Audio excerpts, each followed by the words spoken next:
Muchas gracias. Muy buenas tardes a quienes son fieles a este programa habitual de martes y jueves a las 13 horas que hemos dado en llamar Status Report. Yo soy Víctor Raúl Benítez, soy economista y en el día de hoy quisiera conversar y reflexionar de manera individual sobre la gran problemática que tenemos en este momento, que se deriva de una matriz estructural productiva paraguaya que tiene dos vertientes sobre las cuales he venido hablando también en los últimos tiempos y que yo le llamo el capitalismo de secuaces, el cronicapitalismo, más lo que yo llamo en el modelo de capitalismo de secuaces, también está con una economía primitivista, yo le llamo primitivismo productivo, es decir, el capitalismo de secuaces que sucedió a la revolución de 1989 en Paraguay, así también en Rusia, allá por los años 90 del siglo pasado. Hoy tenemos una guerra en Rusia, entre Rusia y Ucrania, que después podemos explicar mejor. También se ve en el Paraguay un capitalismo de secuaces con afinidad de élites, con puertas giratorias y con un grupo de oligopolios en varios sectores de la economía rusa y también aquí en Paraguay en varios sectores dentro de la economía. Eso es lo que se llama capitalismo de secuaces, crony capitalism, dicen los teóricos economistas norteamericanos y alemanes.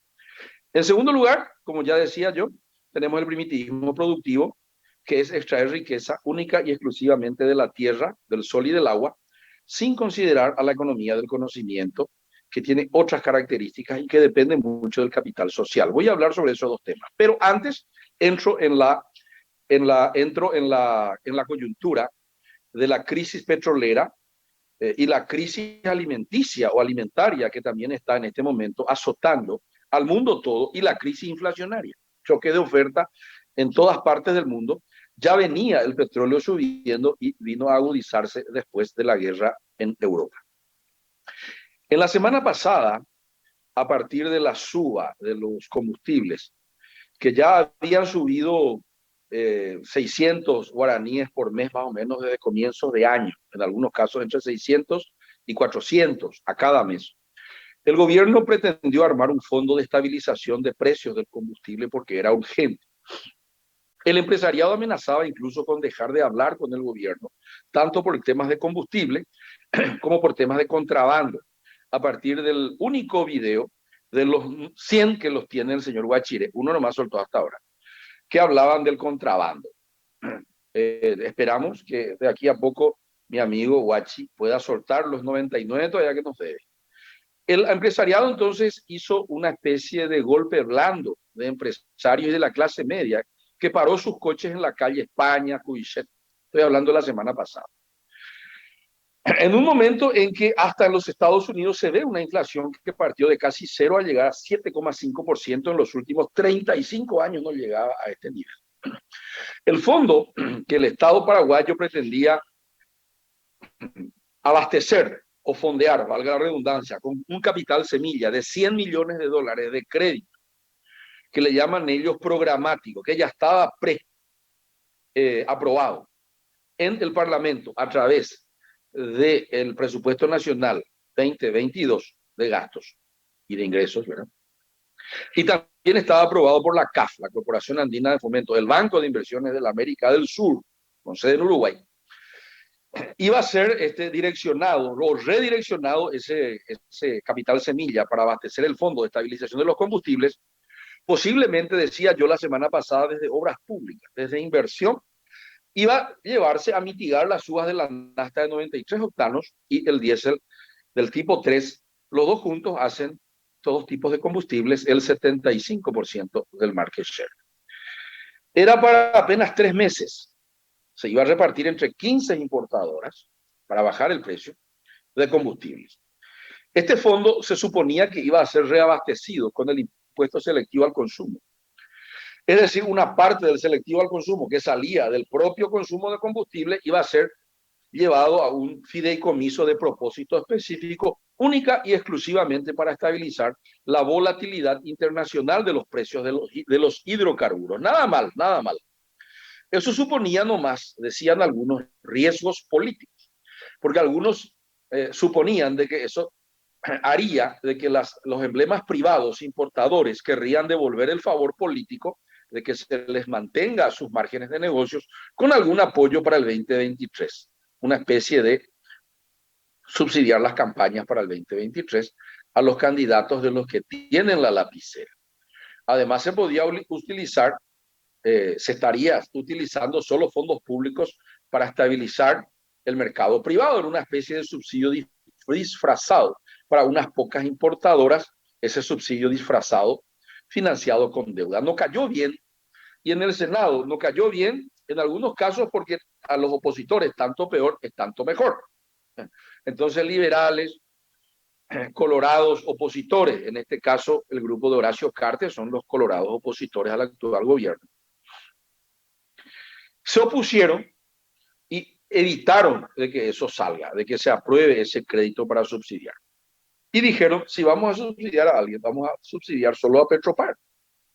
Y que el fondo de estabilización de la volatilidad de los hidrocarburos se le lleve solamente a Petropar para que con más o menos 14 o 15% nomás del market share, es poca cosa, pueda con menos burocracia comprar combustibles a buen precio en tiempo oportuno y vender más barato que su competencia privada, forzando a la competencia por mecanismos de mercado a que bajen sus precios.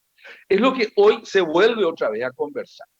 Es decir, era regular el mercado, aumentando la oferta pública de combustibles a precios más competitivos en el mercado. Nada mal, desde Petropar.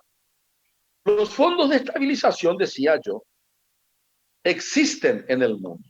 El Estado fija, pero existen de una manera mucho más racional y mucho más dentro de las reglas del mercado, pero dando a uno de los competidores o a todos los competidores reglas claras. ¿Y qué dicen las reglas de los fondos de estabilización? Que el Estado fija bandas superiores e inferiores para importar hidrocarburos. Y que cuando el precio internacional del hidrocarburo se eleva por encima de la banda superior, la banda de arriba, el fondo de estabilización con recursos públicos, o sea, todos, de alguna manera compensamos dicha diferencia entre la banda superior y el precio de mercado internacional. El precio baja. Pero cuando el precio disminuye por debajo de la banda inferior, se recarga el fondo de estabilización para los momentos en que la volatilidad hacia arriba vuelva a reaparecer, valga la redundancia. Es decir, lleve los precios internacionales por encima de la banda superior y así por delante. Tiene algunas objeciones este modelo, pero anda. La primera es que el petróleo no siempre baja tan o de una manera suficiente como para recargar o reabastecer el fondo. Hay un riesgo político de que se use parte de los fondos para otros fines y también el sector privado siempre mantiene sus márgenes de ganancias.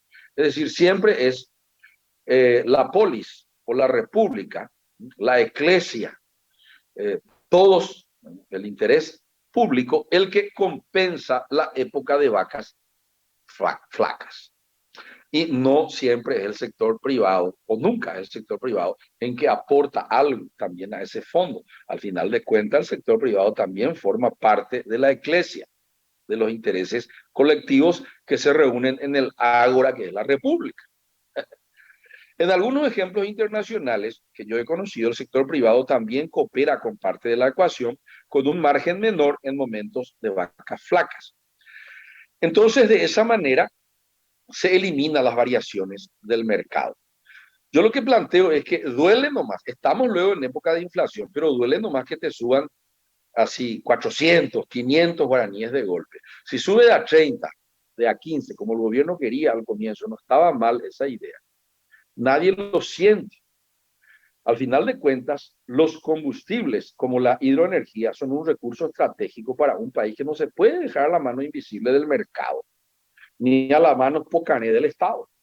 Todo debe ser transparente para que toda la información se traslade a los precios.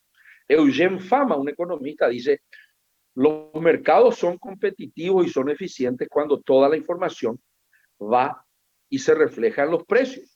Pero cuando el sector privado no te muestra cómo es su margen, o su estructura de costo.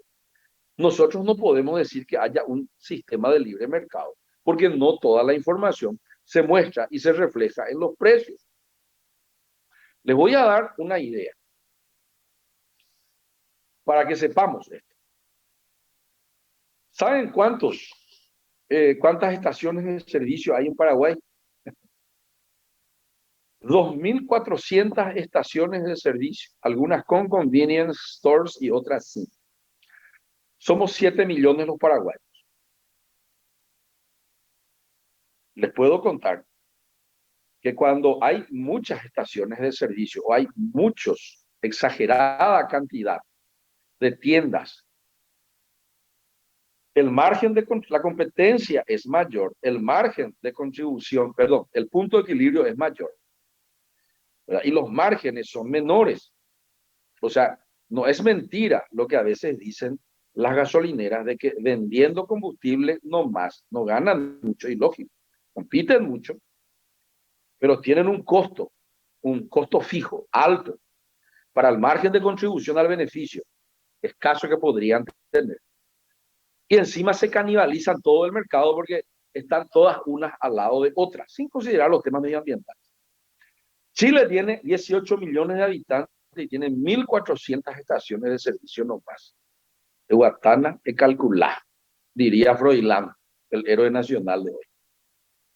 1.400. Chile tiene 2 por 7, 14, 3 por 7, 21, casi 3 veces la población paraguaya y tiene 1.000 estaciones de servicio menos.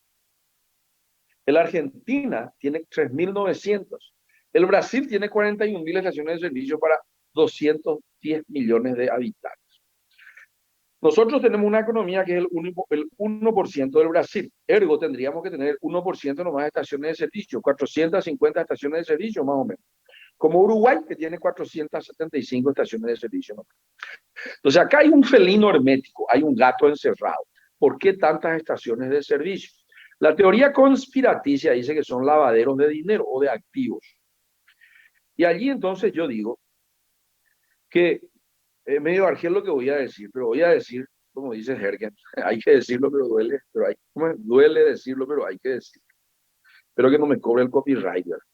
Pero quiero nomás decir que seguro que las estaciones de servicio, si no ganan mucho dinero, dentro de su estructura de costos con el markup de los combustibles, estarán ganando en otra SBU, Strategic Business Unit, en otra unidad de negocio estratégica, y los perros dicen que es el lavado.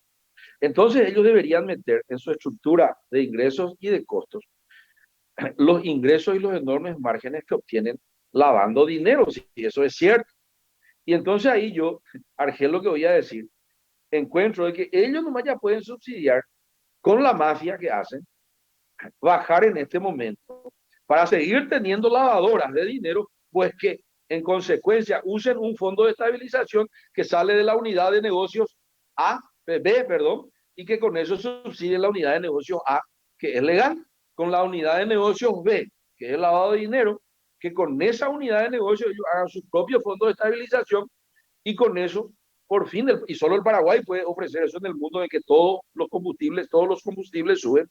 El Paraguay tiene su economía MAU de 21,2 mil millones de dólares según Seba Hacha y según Hugo Roy, y que de allí, de la economía MAU, entonces ellos saquen su fondo de estabilización y hagan una solución salomónica y hagan patria y salven este momento para que no paren los camioneros de la soja, no paren los camioneros de los pollos, no pare la economía y por fin la mafia paraguaya podría entonces de alguna manera, si eso es cierto, porque esto es un supuesto, pues entonces esa sería una manera. Porque acá, por lo que yo veo, no vale luego la pena abrir estaciones de servicio con los márgenes bajos que tenés que tener, con la alta competencia, los altos costos internacionales. Hay una estación de servicio a cada 2 cuadras y lo que hay es canibalización en el mercado.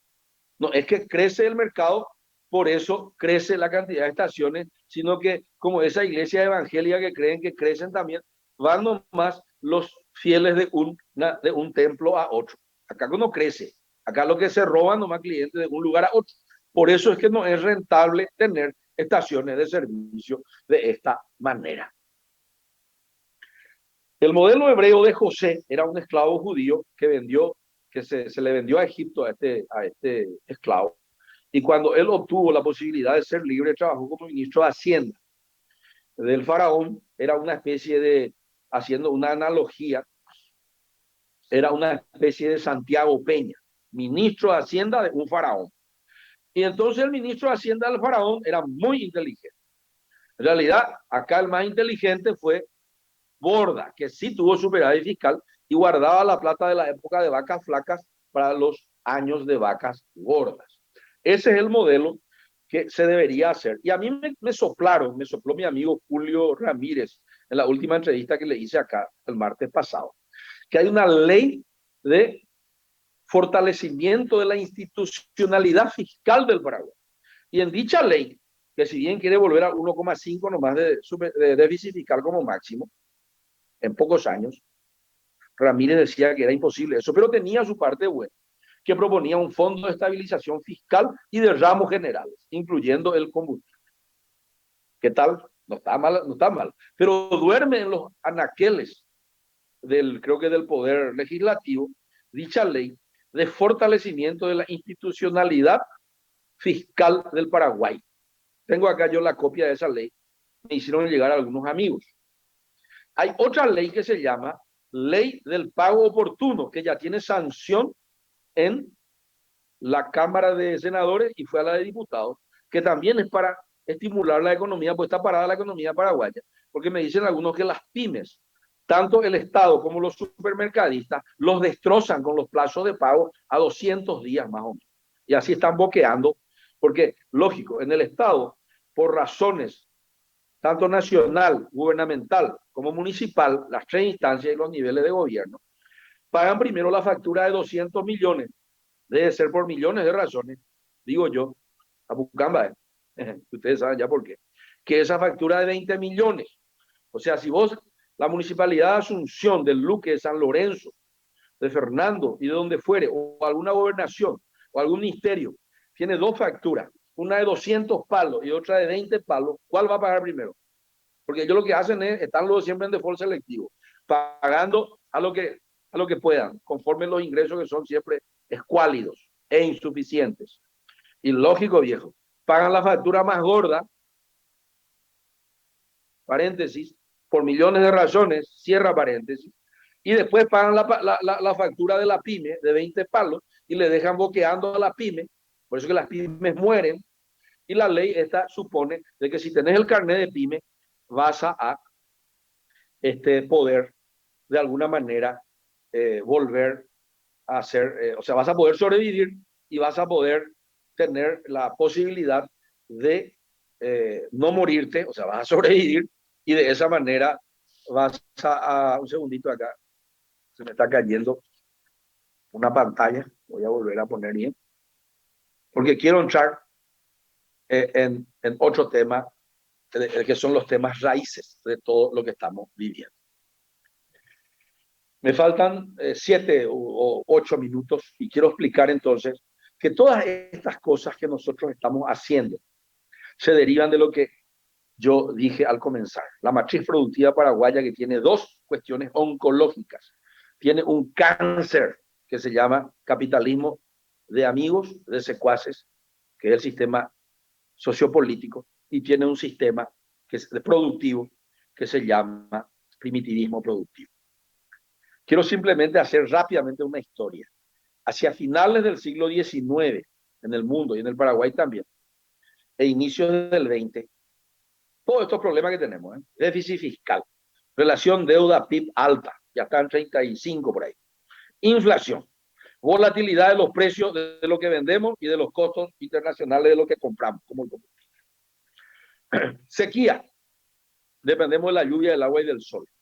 Mano de obra no calificada, baja calidad educativa, problemas de salud, no hay alcantarillado, se corta la luz, déficit infraestructural, o falta para la ruta, o falta para el hospital. Como me dijo hoy un amigo, cuando un país tiene más estaciones de servicio que hospitales, algo anda mal. Y cuando tiene más estaciones de servicio por cada X habitante que escuela por cada X habitante, esto anda peor. Y quiero contarle algo que me enteré ayer o antes de ayer hablando con el INE. hay más de 4.000 escuelas que tienen menos de 10 alumnos. Es para tener rubro para la directora nomás. Y volviendo al tema.